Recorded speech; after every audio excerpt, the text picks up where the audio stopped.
Um, I think that may be settings at your end, Shweta, because we are able to hear at our end. If anyone is having issues, please try leaving and then joining back again. That has helped in the past.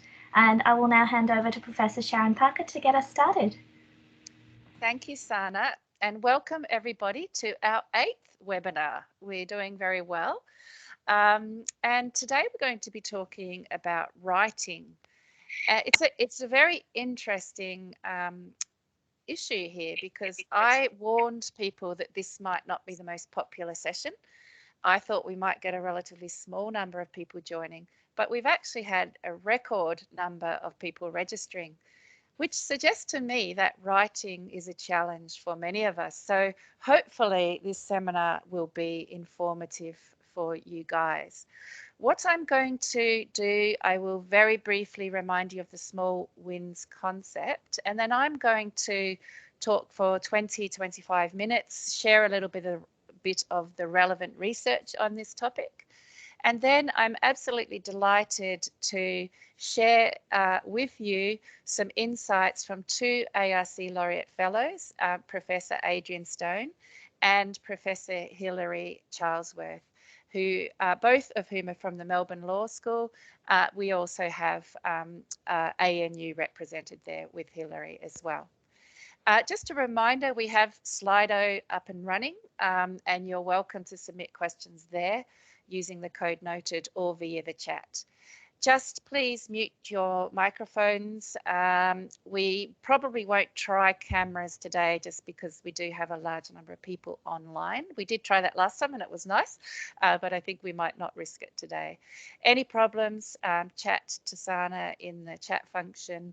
And I always encourage people just to try not to multitask, try to just focus on yourself and engage in some reflection, because after all, we're only really going to get benefit from these sorts of discussions if we actually take the time to process them properly. So I'd like to start by asking you to share one small win or tiny habit that you have about your writing. And if you could share it on Slido, which is open, you can write some text in there. And then what we're going to do at the end is we're going to make all of your tips available to everybody. So the sort of things you might think about: if you're blocked, what do you do? How do you keep going? How do you sort out authorship? It might be something around that. What motivates you to write? When has your writing been successful? Any small tip at all on this topic of writing that you would feel comfortable to share with people. I'm going to share my small tip, and I'm going to actually unpack this tip with some of the subsequent slides. But people who know me know about my Starbucks strategy. And this is a strategy that I implemented many years ago when I was the director of a research institute in the UK. And I was really struggling to get any research done. I was trying to lead change in the organization, and I had at the time 3 children, all under 6. So it was honestly a struggle. And what saved me in some ways was I started every day to go across to Starbucks, which was opposite our office there in Sheffield. And I spent 1 hour just on writing. And I tried to do that. This was in the time when you couldn't get email in coffee shops. And it's a bit harder now because you have to actually turn your email off. But just spent that 1 hour writing. And I have to say that that probably was a bit of a lifesaver for my career at that point in terms of getting some actual writing done. And what I want to do is share with you why that strategy actually was so helpful. So hopefully you've popped some ideas into Slido there. Everything's still okay, Sana, because I can't see anyone. So you can still hear me okay? Can anyone hear me? Yes, everything's absolutely great. We can all hear you. Thank you. Sorry, it's the absolute vortex of feedback. All I can see is a screen. But I will proceed. And lots of great comments already. Oh, that's fantastic. Well, look, The first thing to understand, and we all know it, but sometimes we don't talk about it, is that writing and not writing is very psychological. It's not usually about, it's not usually about not being very good at writing or not knowing how to write. It's actually much more about the weird things that go on inside our head, our worries, our anxieties, feeling that we're not good enough, that sense of perfectionism, that inner critic as you start to write, that you haven't got any decent ideas anyway, unhelpful beliefs, believing that you can't write, or some people can and some people can't, but you're not one of them.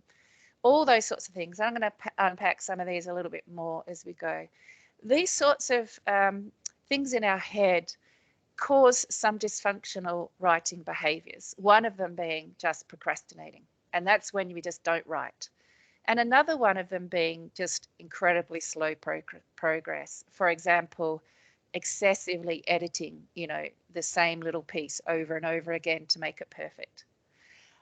So what I want to talk about in the next 20 minutes are how can we use this psychology to improve our writing behaviors.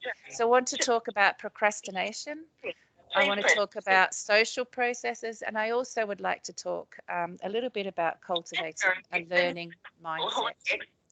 I'm just noticing there's a bit of voice background, so just please do check you've got your mute.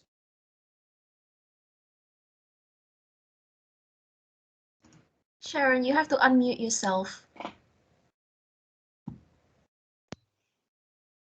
Sorry, Sharon, it seems you've muted yourself. Oh, no, I didn't. But anyway, that's fine. I am back on track now. So when did you stop hearing me? I think probably just the beginning of this slide. Here? Did you hear this one? We heard this one, yes. Okay, great. So and we had that too. Yes, thank you for letting me know. I was just saying how much I love this definition of procrastination. So the art of needlessly delaying tasks to the point of experiencing subjective discomfort. That's a classic academic definition there. But that's what it is, when we're actually delaying things and we don't really need to. And at some level, it's sort of psychically uncomfortable. Actually, there's a huge amount of evidence that when you procrastinate, it actually predicts some negative outcomes around, for example, feeling anxious when you write, delaying your writing, not being very satisfied when you're writing, and also if you're a student, getting lower grades. And you can see I've also put just a bunch of other things that procrastination is associated with. I just highlight there a study of 38,529 people, a meta-analysis showed that procrastination was negatively correlated with academic performance. Now, I suspect that probably covered a fair number of student samples, but I would expect that relationship to apply also to academics. Procrastination is not a good thing. So let's have a little look at how procrastination can play out. And by the way, if you're interested, a lot of this material I got from a book by Paul Sylvia. They're called How to Write a Lot, a guide to productive academic writing. And so that's something I actually just downloaded it last night, so you can download it very easily. So we say to ourselves, I don't have time to write. How many times do we say that? But that really means I haven't allocated time or allotted time to write. So what we have to do if we find ourselves saying, I don't have time to write, is we have to schedule time. And actually in that book that I just mentioned, he suggests 4 hours per week is what you should be aiming for. I think you aim for what you think is right, but the argument being that you need a sort of critical amount of time. If it's too little time, you're not going to make enough progress, and then that's going to not be very motivating. So the idea behind my Starbucks strategy, as much as anything, was to create a habit. And we've talked before in this Small Win series about why habits are important. Habits are important because you don't have to think about them. Okay, and we've talked about exercise and things like that before, and how if you can create a habit, then you don't have to have that sort of internal battle every time you want to do some exercise. And it's the exact same thing with writing. If you create a habit, And you create that habit by actually scheduling this time into your diary, because we all know that what gets scheduled gets done and what doesn't get scheduled doesn't get done. So we schedule this time, and then we do it so regularly and so routinely that it becomes a habit, and then we don't have to think about it. And I often have talked with colleagues who say things like, when I tell them about my 1 hour a day strategy, they say, no, I need a whole week to write, or I need a whole day to write. And this is this concept of, we can call it binge writing. Now, look, that might work for some people if you can do it, if you've got the opportunity. If it works for you, great. But actually, a lot of the time what happens is binge writers keep waiting for the magical 1 or 2 days, and it never, ever happens. And consequently, they don't write. So be careful if you're falling into that trap. And instead, try this strategy. A couple of years ago, when I was at University of Western Australia, I had a colleague who said to me, Sharon, this is not going to work for me. I need these big days. It takes me ages to get my head into it. And we did this 1 hour a day writing. And she came to me at the end and said, you were right, it works. And part of the trick is, by doing it regularly, you remember where you were at. If you only did an hour a week, I think the problem with that is you'd spend, half of that hour figuring out where you were up to. And so if you do an hour a day, or even 30 minutes a day, you can pick up straight away where you left off, because you remember it was only the day before. Choose a defensible time to write. And this is a tip that again comes from this book. And the idea here is it might be easier to defend, as in, keep it free, a time like, 8:30 to 9:30 in the morning. I think people understand that often, you want some morning time. It can be much harder if you're trying to defend a time like 1 to 2 o'clock in the afternoon, which is when people quite like to wander around and have a chat or whatever. So choose a time that's going to work for you and that you can actually defend, and of course schedule it. Choose a biologically or realistic time. So this is like, if you're someone who's a morning person, choose a morning time. If you're an evening person, choose an evening person.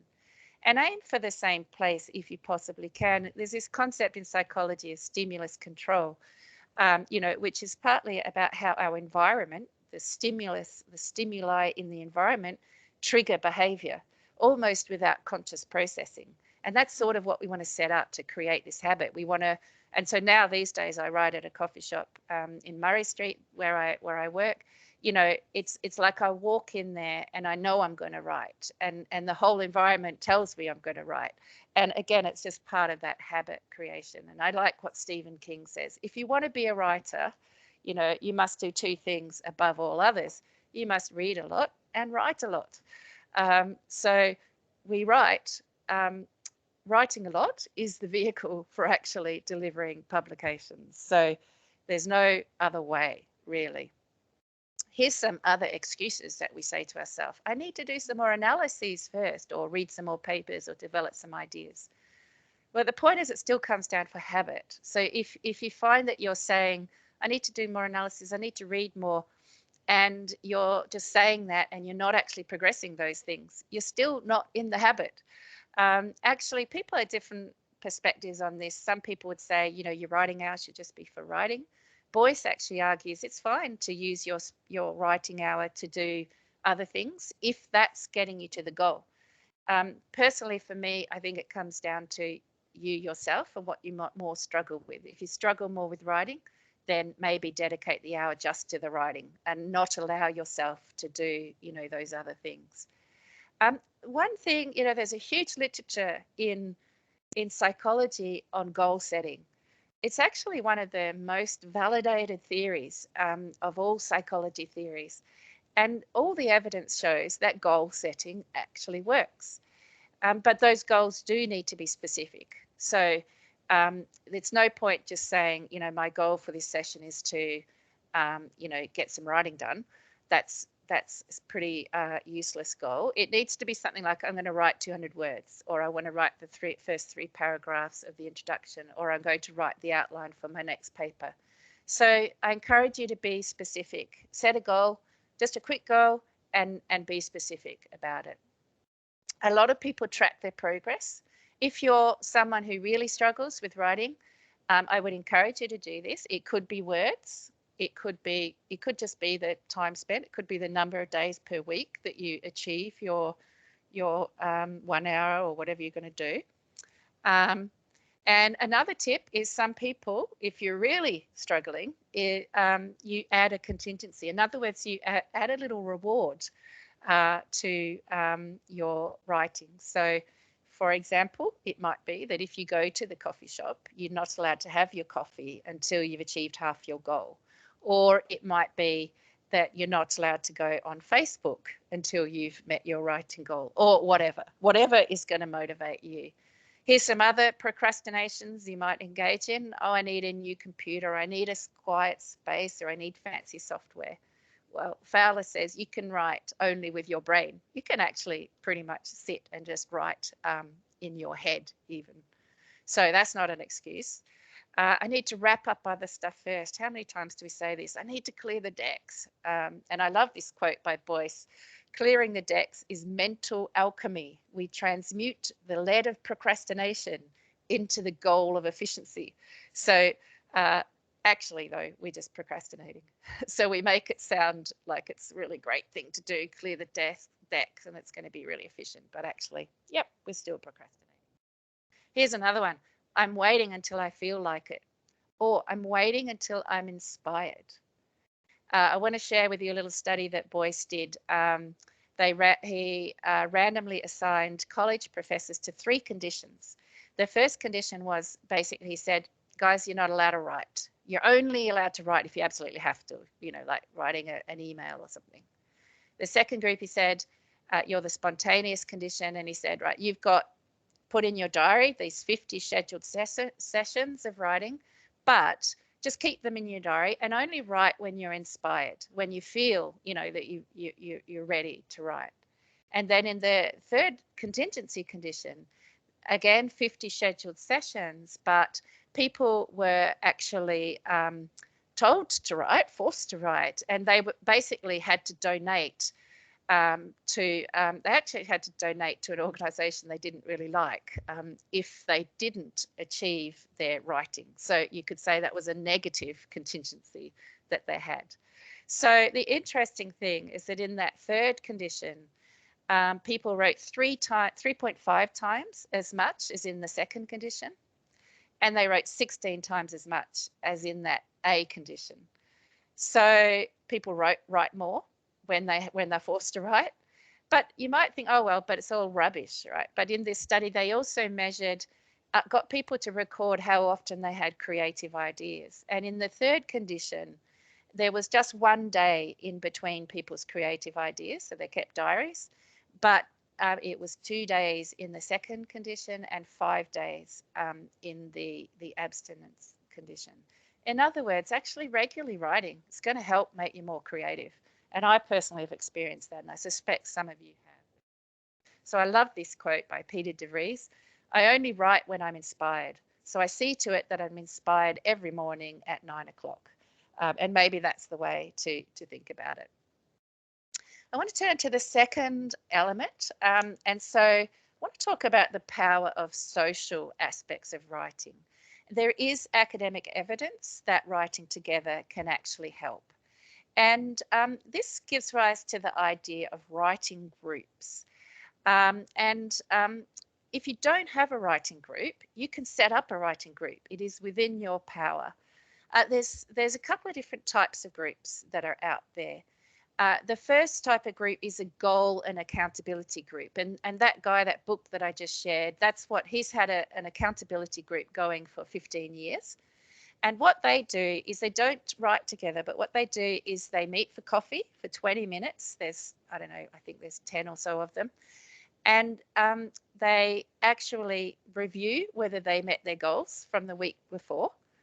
And then they set some more goals for the next week. And that's all they do. So actually, I've put there that they write, but they actually don't write in this group. They just share what their goals are for the next week, and they review whether they met their goals for the past week. So what it is, it's like It's like if you're on a diet, and if you're like me, and you're on a diet, I have to go to a dietitian, and the point of the dietitian for me is it's an accountability mechanism, because there's no hiding it. I'm going to get weighed, and that's what the dietitian is going to do for me. A personal trainer, same concept often. So that's what the first type of group is. It's really about setting goals and then collectively being accountable for those goals.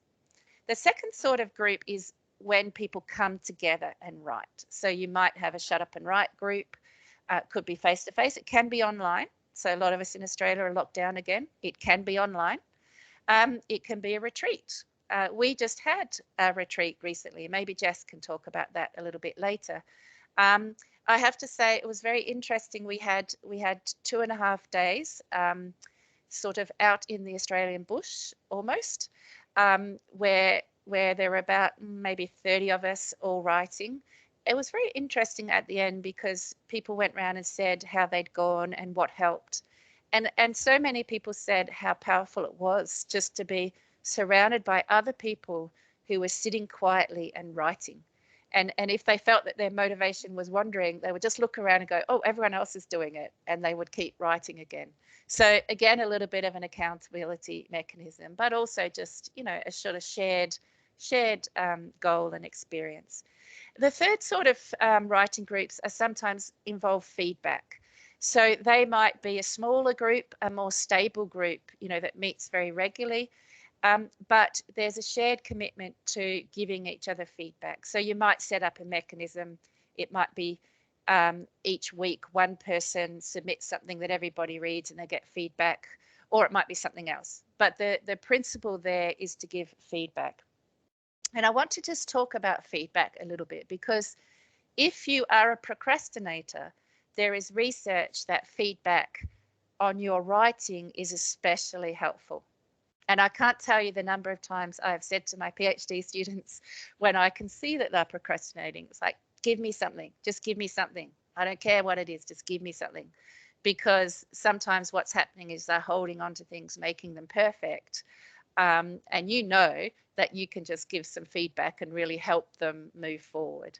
What you can see from this graph, so the independent variable there on the left was whether you were writing early.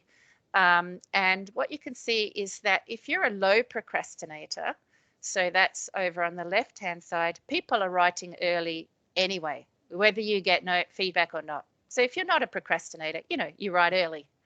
But if you are a procrastinator, what this research showed is that the people who get feedback actually then write early. So the feedback is good, because it helps them to not worry so much about fear of failure and that perfectionism mindset that kicks in. And it also can help make the task more pleasant, because they get positive feedback. Of course, they'll get corrective feedback, but they'll also get positive feedback. They're on track. So for those of you who are supervisors and managers, remember the power of feedback if you have staff or students that seem to be struggling a little bit with writing. The last point I really want to make is that writing is a craft and it can be learned. I think there are a lot of faulty beliefs about writing. So there's this huge literature on mindset. I'm sure many of you are familiar with it. Actually, they teach it these days to our kids in schools about the importance of a learning mindset. And there's a couple of elements to this learning mindset, and I think it's very important with writing. So one component is this idea of a fixed ability. So how many times have you heard people say, I can't write? Or, you can either write or you can't, and I can't. So that's a sort of assumption that writing is, it is fixed and it's an ability, when in fact it is something learnable. Of course, there are some people who are just on average, find it much easier, can learn more quickly. Of course, that's true, but everyone can learn to write and improve their writing. And we all know that, the way I write as an academic now is 100 times different to the way that I wrote as an academic, and the speed I can write much more quickly, is so different to 25 years ago. I was still the same sort of writer. I had the same ability, but I didn't know how to craft an academic paper. And the other component to this mindset is this concept of performance goal orientation, which is when you feel that your behavior is a signal of your competence, your performance. And so you're worrying about how that behavior will be perceived. So if my writing is not good, my supervisor's peers will think I'm not smart. A learning orientation, on the other hand, would be more, if my writing is not good, I can learn. Or this is what they teach kids, my writing is not good yet. That yet is a very powerful word, because it says, okay, I can't write, but I can learn. So I can't write yet. So remember that good writing can be learned. There's actually a lot of guidance out there. So a lot of journals hold special issues on, how to structure an argument or whatever. And of course, these will be quite discipline specific. So what you learn in one discipline might be different to another one. And I guess the other point about this mindset is just recognize if you're having those unhelpful thoughts. When you're having those unhelpful thoughts, you don't have to judge yourself, because that's an unhelpful thought as well. Like, oh, I'm such an idiot having these ridiculous thoughts. Well, that's not very helpful either. But just notice, oh, I'm in that sort of I'm useless mindset again. Just notice what's going on. And I think one of the helpful things is, imagine if a friend was saying to you, I'm no good at writing. What would you say to your friend? Or if your friend was saying, I'm useless, I'm not good enough to be an academic, what would you say to your friend? Sometimes I think we need to treat ourselves as a friend around this topic. And I love this quote by Erica Young, a famous author, which really highlights this. I went for years not finishing anything because, of course, when you finish something, you can be judged. And this is what I think we see sometimes, a trap that we fall into with writing. We don't want to give it over because we are fearful of how it will be perceived. But that's not a helpful thought. So writing is often psychologically painful. I think understanding that is important. So, instead of procrastinating, create the habit to write. Try writing with others. It might not work for you, but it does work for many people. So if you're not doing it, you could give it a try. And remember to adopt that learning mindset, recognizing that, you may not be the world's best writer yet, but with practice and guidance and feedback, you're going to get a lot further. So, and last quote from me, being a good writer is 3% talent and 97% not being distracted by the internet. So when you do go to the coffee shop or wherever you go to do your 1 hour of writing or however long, turn off your emails and do not allow yourself, perhaps give yourself the reward of going on the internet when you have completed your writing goal. On our website there, you can see the link. We have some more tips and more guidance about writing strategies. So please do check those out. I'm absolutely delighted now to hand over to two colleagues. First of all, ARC Laureate Fellow, Professor Adrienne Stone from the Melbourne Law School. And you can see from the bio there that Adrienne is the director of the Centre for Comparative Constitutional Studies at Melbourne Law School, and she does research in the area of constitutional law and constitutional theory. And she is also a Kathleen Fitzpatrick Australian Laureate Fellow, which is actually the scheme that I'm also on, which is what led to this Women in Research series. So we'll hear from Adrienne first, and then we'll immediately switch over to ARC Laureate Professor Hilary Charlesworth, who is from the Melbourne Law School and the Australian National University. And she is focused on topics like feminist approaches to international law and the art of international law. And Hilary has been lucky enough, or I shouldn't say lucky, because I'm sure it's not luck, has worked hard enough, let's say, to have an ARC Federation Fellowship and also an ARC Laureate Fellowship. So wonderful to have you both here today, and I'm going to stop sharing my screen, hopefully, and then we will go across to Adrienne. Thank you, Sharon. I hope you can all hear me. It's a real pleasure to talk today about this topic, and I really wish that I'd reflected on many of these ideas at the beginning of my career, because the more I hear about this, and it was so interesting to hear Sharon's marks, the more I realise how my experience is so widely shared. And yet we often tend to think these struggles are only ones that we're having inside our heads. So my first point I would be to say is that I share this sense that writing is often difficult and sometimes psychologically painful. I very much like that expression. Now, the tips that I have are only for people who share my psychological profile. And that's one where of a great deal of self-doubt during the writing process. Now, not everybody has that profile. In fact, Hilary Charlesworth and I have a mutual colleague at the ANU who told me actually once that his greatest challenge was actually to get some critical purchase on what he was writing, because he tended to think that he was an absolute genius. And the difficulty thing was then how is it that you get some critical purchase? And he gave me some tips very kindly about how to do that, but they were completely useless because I don't think that I'm a genius while I'm writing something. And in fact, my problem is not getting critical purchase on my work. My problem, and this is the central thing you need to do if you need, like me, is to tame your inner critic. So I have a little voice that sits here sort of on my shoulder while I'm writing, whispering at me. And it's not even whispering at me about my work, it's whispering about me, right?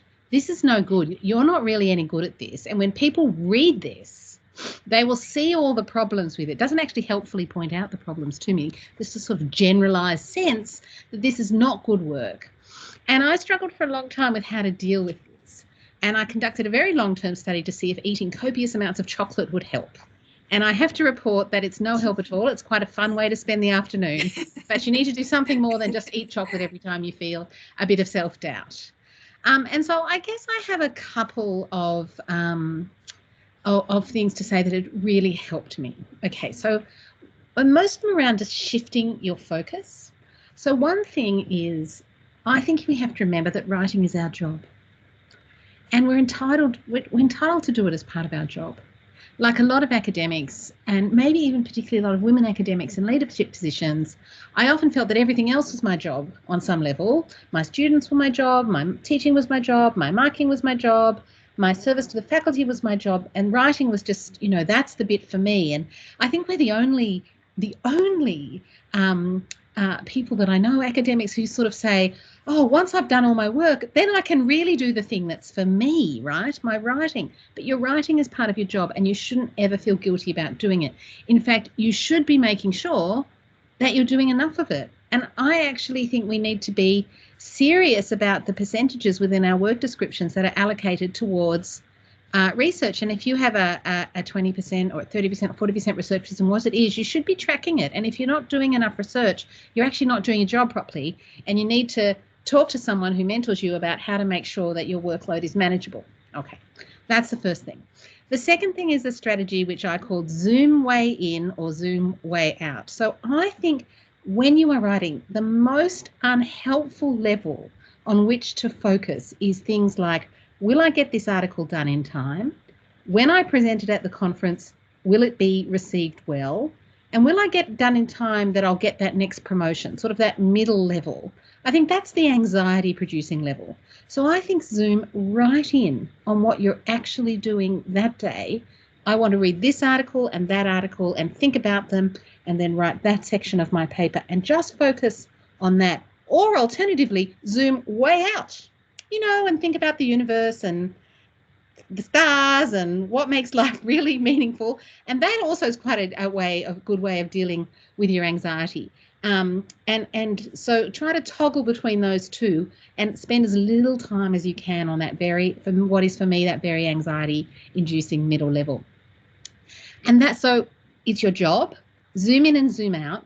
And the final one is this: focus on the work, not you, right? So if I'm really sort of having one of those moments thinking, will this be good enough? And will I get it done in time? Because, I need it to be done by the time I've got to apply for this thing or that thing, I actually try to think, well, hold on, I'm writing this because I think there's an idea here that's important and I think people need to know it.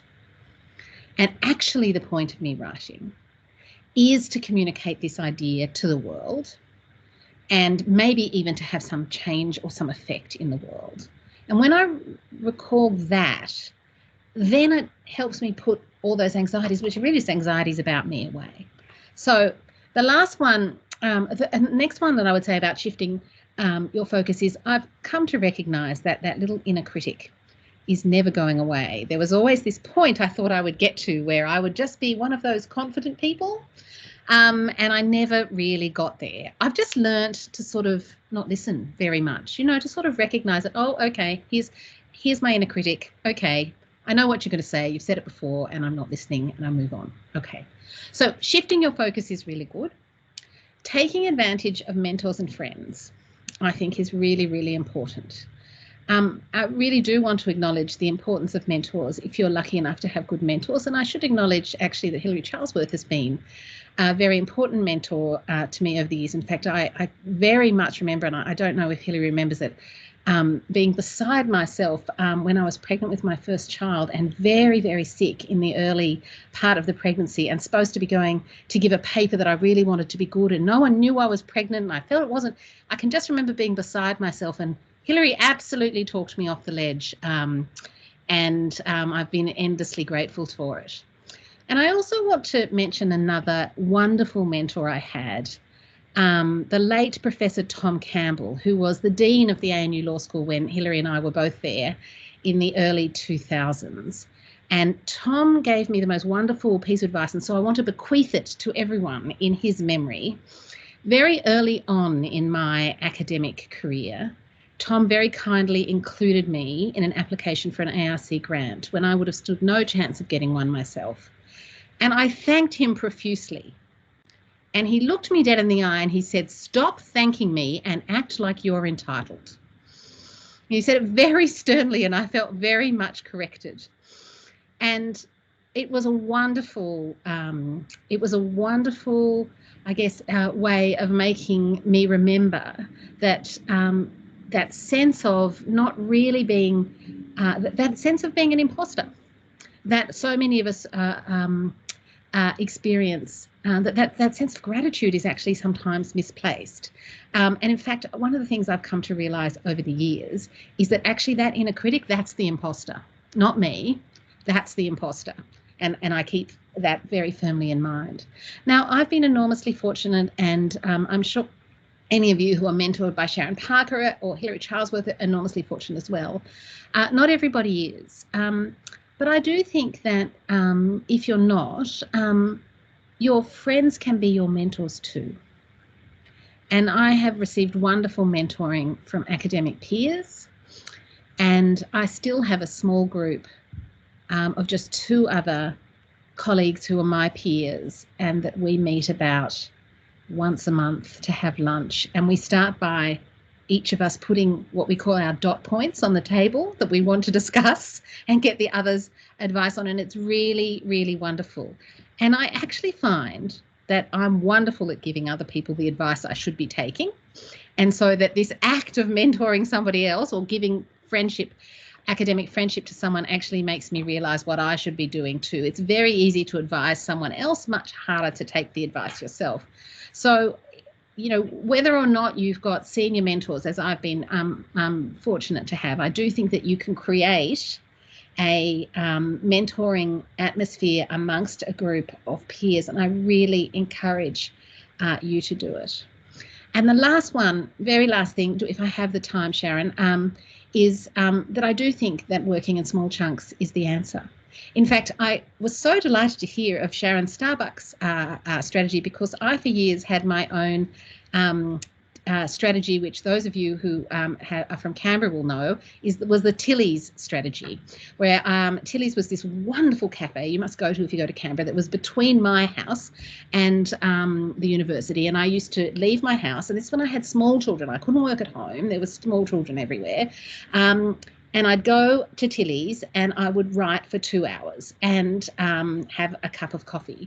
And in fact, my husband and my mother used to complain they never could find me between 9 and 11 in the morning. And I was like, well, that actually is the point. So I would just disappear for 2 hours. And sometimes it was hard to do because I felt like there were other things that were just pressing in on me that I had to get done. But I found I did them more efficiently once I had my bit of writing done. And I actually do often, to finish a project, need a bit of a binge write, but it doesn't come up, the opportunity for it doesn't come up often enough. So just taking that small amount each day, if you can't manage to manage an hour, if you can't manage every day, manage every second day. This temptation to think you can't do anything until you have a week off, I think is really destructive because you never start. And so if you've only got an hour, you can't do a lot, but you can do a little bit. And the incremental building up of your work is something that you will be surprised by. So there's my tips. Tame your inner critic, shift your focus, take advantage of mentors and friends, and disappear to Tilly Devine's cafe on the way to work for a couple of hours. Thank you so much, Adrienne. I also think that your final point connects in with your first point about, it's your job. And sometimes I think we feel guilty about writing, and it's the first thing, we sacrifice when someone needs a meeting with us and there's no other time. But it is part of our job. And I think remembering that is really a great tip, as indeed were all the rest. So thank you so much. Very much looking forward to hearing now from you, Hilary. Thanks very much, Sharon. And I'll just start by acknowledging I'm on the lands of the Wurundjeri people of the Kulin Nation. That's where I'm sitting today. I think it was wonderful to get Sharon's sort of academic basis for some of these ideas, but I guess my techniques are very, very similar to those that Sharon and Adrienne have already identified, but it's coming from a different set of experiences. So I feel really a bit fraudulent in talking about this topic because I'm really quite disorganized about my own writing. I always seem to leave it to the last minute, and I consistently underestimate how much time it will take, even at my age. So I did have a look at some of the questions that were sent in advance, and I thought, yeah, they're all great questions. I've got the same questions myself. What are the answers to them? So conscious of all my failings as a writer and the limits of my disciplinary expertise, which, like Adrienne's, is law, not science, because quite a few of the questions I think were directed more to people with a scientific basis. But here's a distillation of perhaps some of the best advice I've received over the years. So the first thing is, again, this is reinforcing what's been said, write early. And I certainly used to feel I had to read everything before writing anything down. I think my very first piece of writing was a book review of academic writing. And I thought I had to read a whole lot of other books on the topic before I wrote this book review. It took me a year, more or less, to write that book review. But often the first step is always the hardest to do. So now I always try and start a Word document, call it give it the title, chapter for this or article for this, and I just use that Word document to keep notes and ideas and any fragments of prose that I can muster.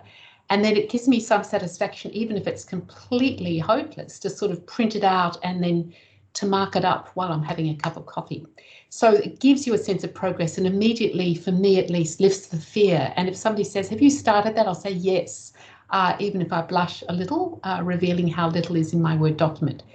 And I noticed quite a nice quote from an author who said, you can always edit a bad page of writing. You can't edit a blank page. And I'm a great believer in that. So I also find that there's discovery and creativity in the very act of writing. So the task of finding the right words to explain an issue can often help you work out what direction to take. So it's quite an exciting thing to observe if you actually are forcing yourself not just to think thoughts, but to find the words to capture something, that there's creativity in that. And often I've actually changed direction in what I was going to argue completely. So the first piece of advice is write early. And of course, my second one is write often. So I certainly used to think, look, I'll write in the university breaks or or I'll wait till I have a sabbatical, whatever those things are today. Writing seemed a luxury activity to record deep thoughts and insights. But as both Sharon and Adrienne have emphasised, you have to demystify the task. It's important to try to find some time to write every day, even if it's just 15 minutes if things get desperate. Otherwise, you lose the energy and thread. And usually, of course, the best time is before you're engulfed in email. Turn off the email and put your phone on silent. I remember actually a colleague of Adrienne and mine who was my PhD student at the ANU many years ago, who had 2 little children and who was working as a lecturer and writing a wonderful PhD. I once said to her, "How do you do it?" And she said to me, "Well, I simply don't turn on my email until midday."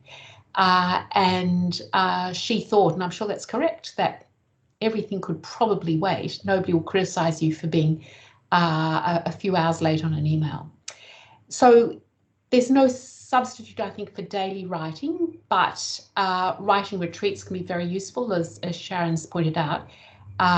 So you can either organise them with colleagues or even send yourself off on your own mini retreat. And one of my favourite places for my own personal mini retreats are local libraries, where you're surrounded by books, but they're not your books and none of your distractions. I've also found, although I've only learned the name for it very recently, the famous Pomodoro Technique, the idea of writing in 25-minute bursts with a forced break in between. And I do find that useful when I'm starting. And the other thing I do is when I've finished whatever I can fit in for the day in a writing session, I always try and make it very easy for myself to pick up the threads. So leaving myself a very straightforward task to start with. I might just describe this treaty here, and then I'll know exactly where to start the next day. And that's especially important if you're going to leave it for more than a day.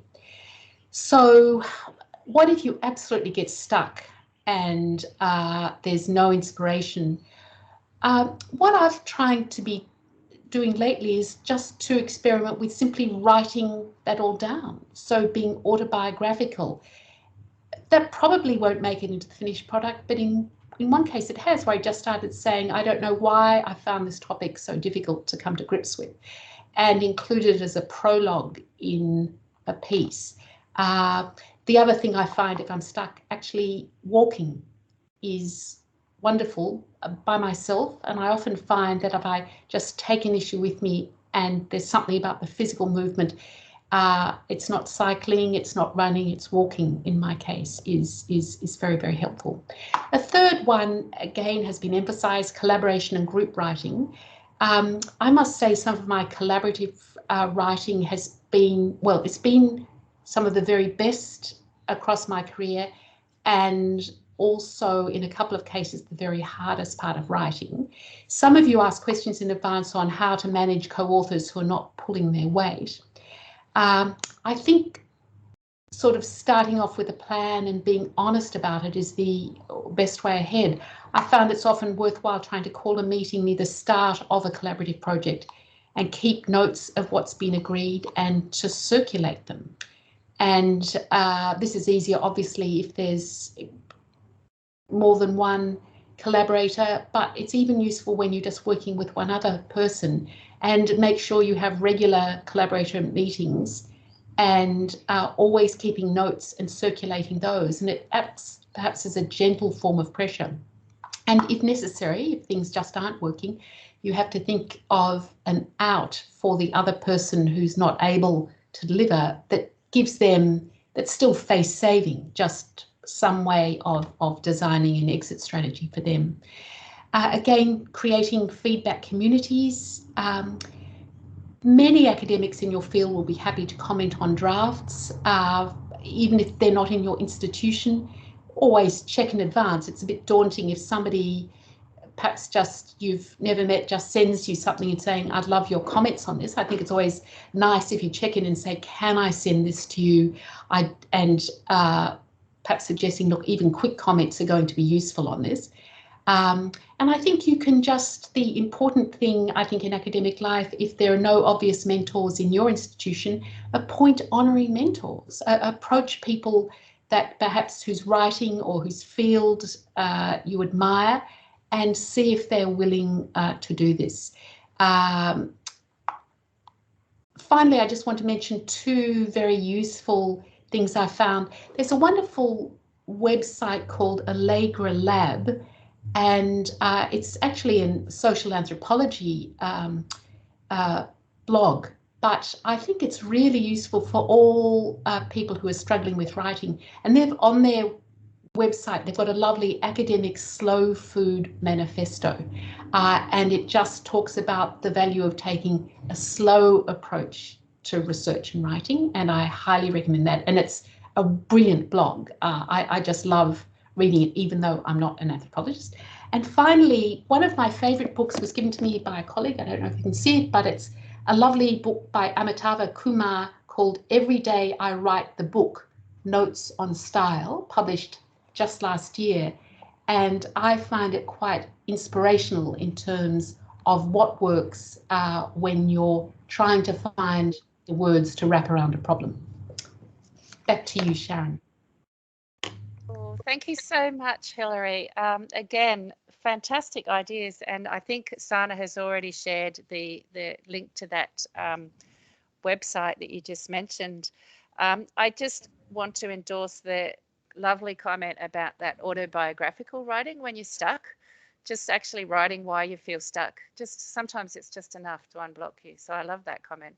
And over now to our wonderful postdoc, Dr. Jess Gilbert, who is going to give the panel some questions.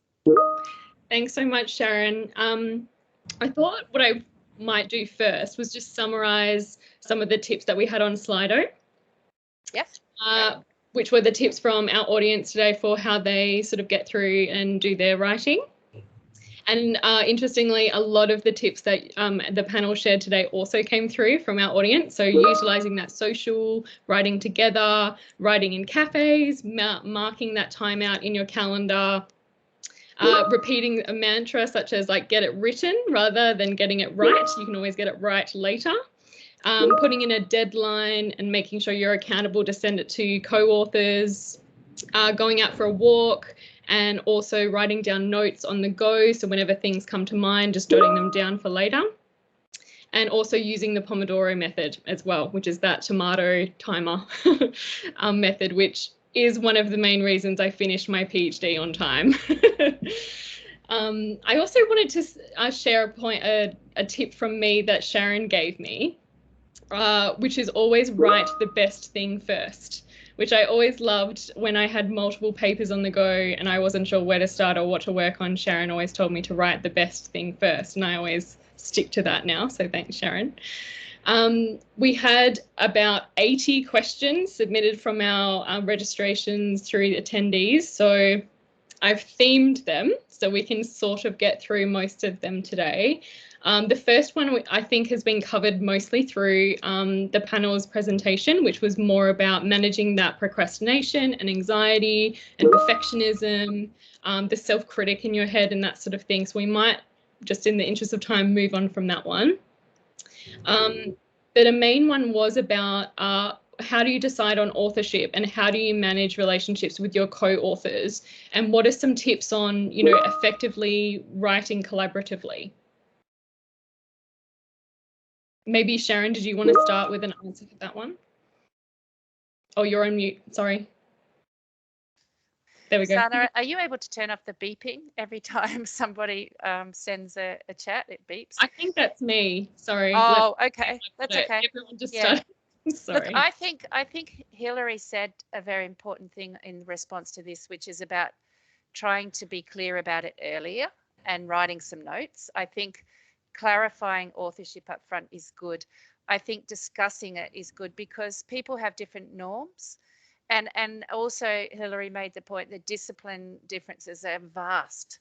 So I wouldn't even begin to say, oh, look, you know, you should be first author if it was your idea, because in some disciplines that is not the norm. You have to do what is consistent with your norms. So if you're a new researcher, talk to peers and your supervisor and others in your discipline, because they'll know those norms. So I think probably for me, the main thing is talk about it early.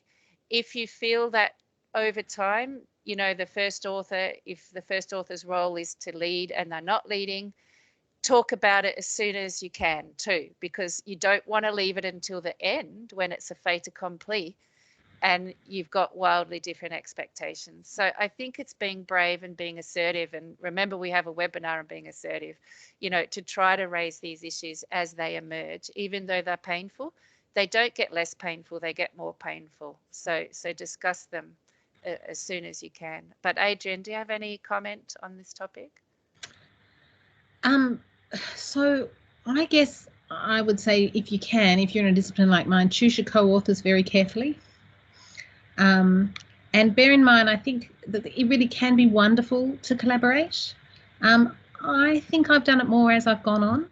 I really needed the time at the beginning of my career just to work out what I thought and what my ideas were. And I really used collaborations to sort of extend me. So it's certainly in a discipline like mine, I wouldn't hesitate to spend, if you think it's right for you not to collaborate, then don't, and just collaborate when it works to collaborate. Thanks, Jess. I think we've got time to squeeze in one more super quick one, if you can do that. Right, I'll do a nice and easy one. Sorry about the chat bubbles. I have muted them, but they're still popping up. Okay, so the quick one. How do you start each panelist when you have a blank page? What are your tips for starting for a brand new project when you have a blank page sitting in front of you? Go for it, Hilary. You go first on that one. Oh, well, as I say, I hadn't thought of this before, but I've done it on a couple of projects where I've just absolutely not known. Sometimes when you're asked, I find this in contributing a chapter to a book. So there's somebody who's got an idea of the book and you're sort of told, okay, you should write on this. To start off, just reflecting on that, why you're puzzled or why you might have been asked. And I just find if I do something, that it may well disappear, but that's what I do. I just sort of think, okay, it's quite easy to write about your own experience. This topic gives me anxiety because I never understood the lectures on this topic when I was an undergraduate, even if you're sort of starting off with an observation as banal as that. But I think that is, and then you're just starting from absolutely authentic, your own experience. And I did that recently in something. I was asked to contribute to a book about a very old institution in international law, my field, and I had no earthly idea. Then I just thought, I'll write about the first meeting of this group I went to when I was completely puzzled and thought it was just a very weird group. I probably still think it's quite a weird group, but that was somehow really released me and it was able to keep going. So that's just one suggestion. Thanks, Hilary. Adrienne? Oh, I think the blank page is the worst time of all. And in a way, do whatever you can just to get something down. But, I always start with a plan. And if I don't even have a plan, then I actually think, oh, I really don't know what I'm doing. I need to sort my head out before I even start writing.